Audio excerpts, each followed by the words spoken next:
Hey, I'm Scotty, and in this urban sketching tutorial, I'm going to show you how to sketch this scene from Rothenburg, Germany in a really simple and loose way. Okay, so step number one is to add a frame around this sketch to help compose the scene a bit easier, so it's not too close to the edge.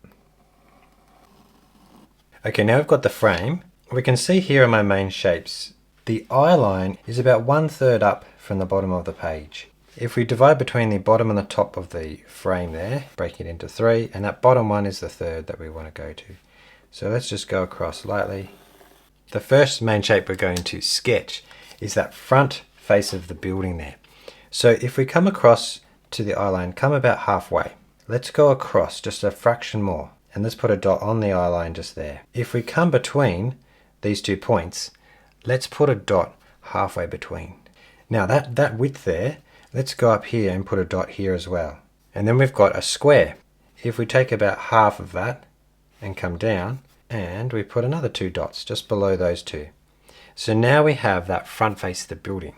So on YouTube, we're going to skip through the steps here to make this as concise as possible. If you want the full version, that'll be on my Patreon. So I'm going to go slightly up and just add that line. So let's add a little subtle line across here. So the next step is to join these up here.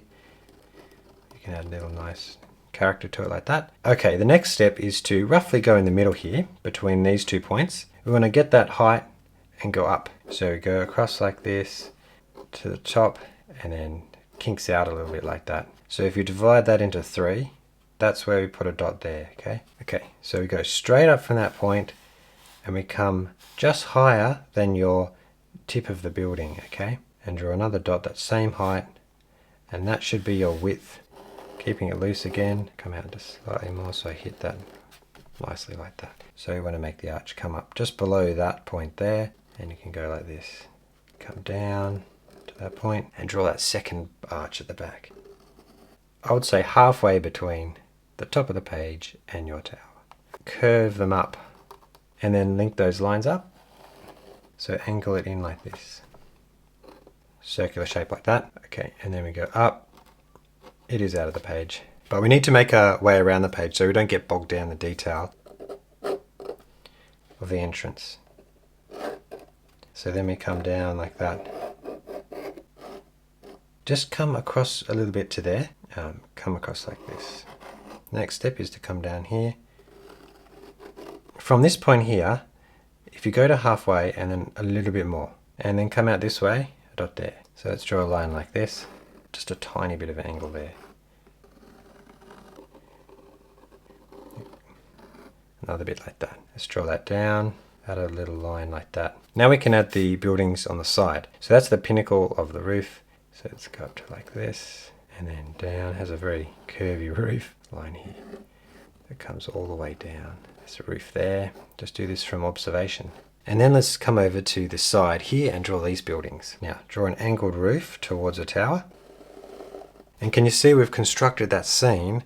It's a very complex scene, but when you start with the main shapes of the most important subjects, then you can build around it. So I've just got those rocks there on the side, those blocks, large square. And then it's divided into 3. And then let's just draw lots of lines. So I've got all the main shapes. I'm starting to go into the details now. So let's draw our figures. Just draw a little abstract shape there for the head. It's a silhouette of that jacket. And then the feet, they come in, taper in a bit more for that jacket. That gives a nice story to this sketch. So let's draw the lantern. And now we can go into the details a bit more on the tower here. It's a great clock. Just a loose circle. And then a bigger window down here. And I'll just add a few windows here. There'll be a few shapes here, like some car shapes. Go up like this. And there's 2 windows here. Big rectangle. And there's a plant in the bottom section of the window. Put some of those. And then let's draw 3 windows in there. And then another window here. Vine that's going there. Just hinting the windows. Okay, we're almost there, but I need to draw some of this wood.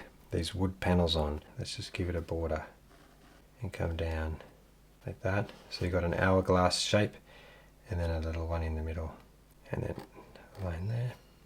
Okay, so we're going to leave I think the texture here for the watercolor, and the main focus of the detail is around this section here.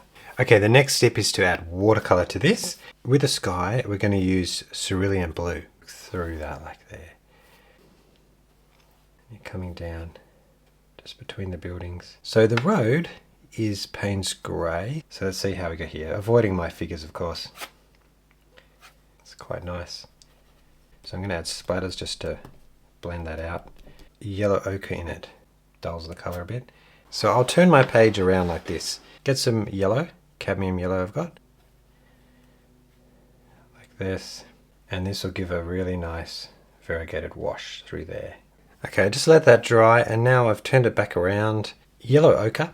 To dull it, I've got this Payne's grey, just a tiny bit in there. Colour like that. Through there. Nice broad strokes around here. We're going to do those window frames. I'm using burnt sienna. You can put that on the roof there. Use burnt umber as well. Okay, and these roofs here. So I've got permanent rose, giving it a wash to this back building. Down the side, it's very light down here, isn't it? Light blue for the clock face.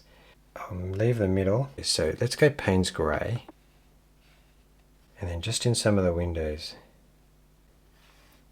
Viridian green, like that. Cadmium red. Turquoise. And then Viridian green. Turquoise. So let's add that on the doors here. Where else are they? Up here. Burnt sienna with a bit of Payne's grey, just a touch. A bit of a wash on those. What's here? Okay, I'm really happy with the flat colours, but I just need to add a bit more orange into this area. So how am I going to do that? I have an old toothbrush. So what we're going to do is use that to add a bit of effect here into the pinker area. Nice light wash, and then we're doing some of the bricks. So we're just suggesting at the bricks here. It could be a bit lighter than that. If I add a bit more grey, so I'll put that in now. So we've done the main shapes of the watercolour, and then we've added lots of texture on top to give it interest. So for the shadows layer, I'm using my round 10. I use a mixture between permanent rose and ultramarine. Add a nice stretch across them like that, and leave a shadow on the roof. There'll be shadow on this side. Just put a bit below and come across like that. So now I'm going to add some highlights with my Posca pen, PC1M. So I might put a line just across here, like that. Just on edges of where the light would hit on objects. On the heads, give it a sparkle on the shoulders. And the road.